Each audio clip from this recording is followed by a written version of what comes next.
Здравейте в името на Исус. Приветстваме ви в църква Емануел. Вашия случай е такъв, че вие 8 години не можехте да имате деца, така ли? Да. 8 години. Да. 8 цели години не можете да имате деца. Добре. Как разбрахте за църква Емануел, за Божия човек Томи Василев? Разбрахме от село Глушин. Село Глушни. Да. И те ни извъднаха и запалихме колата и ходихме при вас. В град Бургас. Да, град Бургас. Добре. След когато Божия човек Томи Василев се помоли за вас, Да. какъв беше периода след молитвата, в който вече отробата ти зачена? И след 2 месеца, 3. След 2-3 Да. месеца ефекта вече беше на лице. Да.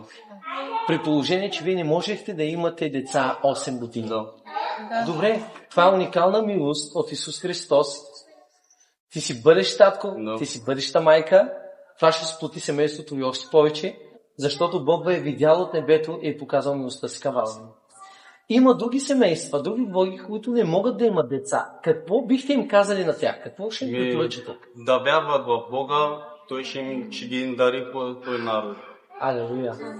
И по една, и повече на всички. Да. Това е милост от Господа и очакваме рождението на детето Да. в името на Исус. Това е милостта от Исус Христос. Наистина. Бъдете презобилно благословени. Емануел, Емануел. Бог с нас. Бог с нас.